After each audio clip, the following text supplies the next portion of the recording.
شروع اللہ کے نام سے جو بڑا مہربان نہایت رحم والا ہے۔ حضرت ذوالنون مصری علیہ رحمہ فرماتے ہیں کہ میں حجاز مقدس کے ارادے سے سفر پر نکلا تو میں نے کسی کو اپنا ہم سفر نہ بنایا۔ سفر کے دوران جب میں ایک بیابان میں پہنچا تو میرا زاد راہ ختم ہو گیا۔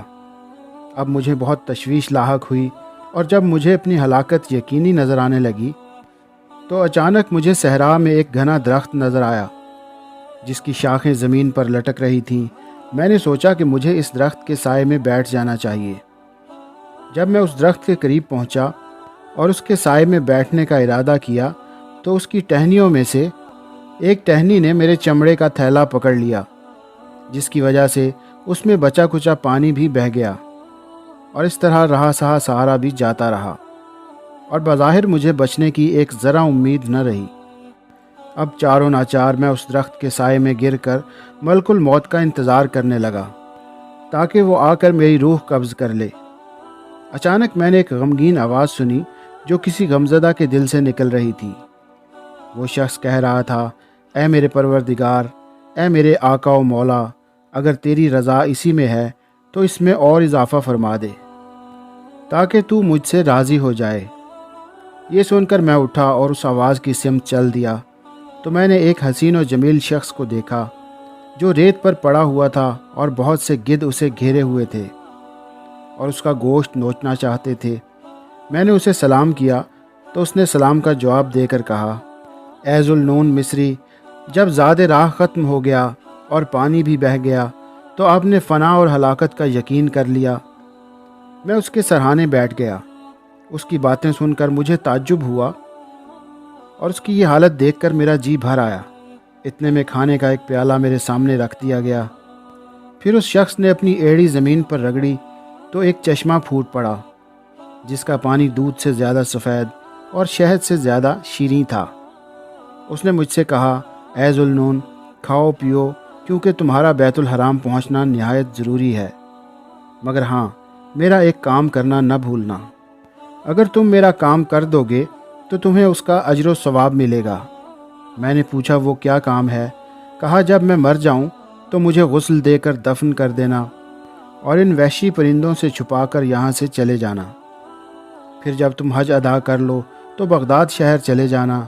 جب تم باب زعفران میں داخل ہوگے تو تمہیں وہاں کچھ بچے کھیلتے ہوئے نظر آئیں گے۔ انہوں نے مختلف رنگوں کے لباس پہن رکھے ہوں گے۔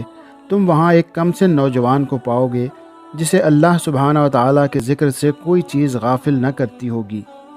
اس نے ایک کپڑا کمر پر باندھ رکھا ہوگا اور دوسرا کندھے پر رکھا ہوگا۔ اس کے چہرے پر آنسوؤں کے مسلسل بہنے کے باعث لکیریں پڑ گئی ہوں گی۔ تم اس سے بطور خاص ملاقات کرنا۔ وہ میرا بیٹا ہے اور میری آنکھوں کی ٹھنڈک اسی سے ہے۔ اس سے میرا سلام کہنا۔ حضرت ذوالنون مصری علیہ رحمہ فرماتے ہیں کہ جب اس نے اپنی بات مکمل کر لی تو میں نے اسے کلمہ شہادت پڑھتے ہوئے سنا۔ پھر اس نے ایک آہ بھری اور اس دنیائے فانی سے رخصت ہو گیا۔ میں نے کلمہ استرجاع پڑھا۔ میرے سامان میں ایک قمیض تھی جسے میں نے بہت سنبھال کر رکھا تھا، چنانچہ میں نے اسے غسل دیا اور کفن پہنا کر ریت میں دفنا دیا، اور پھر سوئے حرم روانہ ہو گیا۔ مناسک حج ادا کرنے کے بعد حضور رحمت دو عالم صلی اللہ علیہ وآلہ وسلم کے روضہ انور کی زیارت کے لیے روانہ ہوا۔ زیارت سے فارغ ہونے کے بعد میں نے بغداد کا رخ کیا اور کوئی عید کے دن بغداد پہنچا۔ میں نے وہاں کچھ بچوں کو کھیلتے ہوئے پایا۔ انہوں نے مختلف رنگوں کے کپڑے پہن رکھے تھے۔ جب میں نے ان پر نظر دوڑائی تو اس نوجوان کو اچانک ایک جگہ بیٹھے ہوئے پا لیا، اور اس پر ایسی کیفیت طاری تھی کہ اسے علام الغیوب کے ذکر کے سوا کوئی شے غافل نہیں کر سکتی تھی۔ اس کے چہرے پر غم کے آثار نمایاں تھے، اور اس کے رخسار پر آنسوؤں کی وجہ سے 2 لکیریں بھی پڑ گئی تھیں۔ اس وقت وہ یہ اشعار پڑھ رہا تھا، سارے لوگوں نے عید کے لیے اپنے کپڑے رنگ برنگے کر لیے ہیں، اور میرے لیے عجز و انکسار اور بدلی ہوئی رنگت والے کپڑے ہی بہت ہیں۔ تمام لوگوں نے عید کے لیے غسل کر لیا ہے، اور میں نے اپنے قلب و جگر کو آنسوؤں کے ساتھ غسل دے دیا ہے۔ حضرت ذوالنون مصری علیہ رحمہ فرماتے ہیں کہ جب میں نے اسے سلام کیا تو اس نے سلام کا جواب دیا اور کہنے لگا، والد گرامی کے قاصد کو خوش آمدید۔ میں نے پوچھا بیٹے تمہیں کس نے بتایا کہ میں تمہارے والد کا قاصد ہوں؟ اس نے جواب دیا اس نے جس نے مجھے یہ بتایا کہ آپ نے انہیں صحرا میں دفن کیا تھا۔ پھر وہ کہنے لگا اے ذوالنون کیا آپ یہ گمان کر رہے ہیں کہ آپ نے انہیں صحرا میں دفن کر دیا تھا؟ خدا کی عزت کی قسم میرے والد کو سدرۃ المنتہا پر اٹھا لیا گیا ہے۔ اب آپ میرے ساتھ میری دادی کے پاس چلیے۔ پھر اس نے میرا ہاتھ پکڑا اور اپنے گھر لے آیا۔ جب مکان کے دروازے پر پہنچا تو آہستہ سے دستک دی۔ ایک بوڑھی عورت باہر نکلی۔ جب اس نے مجھے دیکھا تو بولی میرے حبیب اور میری آنکھوں کی ٹھنڈک کی زیارت سے مشرف ہونے والے کو خوش آمدید۔ میں نے پوچھا آپ کو کس نے بتایا کہ میں نے انہیں دیکھا ہے؟ وہ کہنے لگی اسی نے جس نے یہ بتایا کہ تم نے انہیں دفن کیا ہے اور تمہارا کفن تمہیں واپس لوٹا دیا جائے گا۔ اے ذوالنون مجھے اپنے رب ذوالجلال کی قسم اللہ میرے بیٹے کے بوسیدہ لباس پر فرشتوں کے سامنے فخر فرما رہا ہے۔ پھر اس نے پوچھا اے ذوالنون یہ تو بتاؤ کہ تم نے میرے بیٹے میری آنکھوں کی ٹھنڈک اور لخت جگر کو کیسے رخصت کیا تھا؟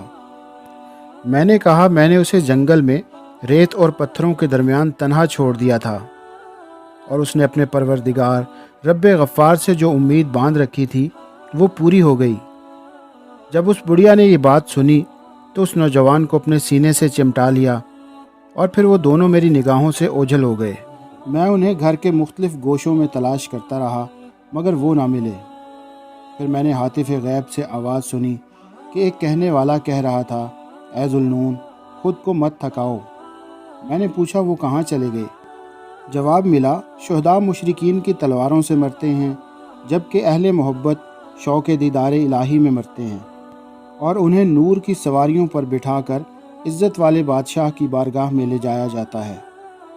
حضرت ذوالنون مصری علیہ رحمہ فرماتے ہیں کہ پھر مجھے چمڑے کا تھیلا بھی مل گیا، اور جس طرح کا کفن میں نے اس کو پہنایا تھا وہ بھی اسی طرح لپٹا ہوا مل گیا جیسے پہلے تھا۔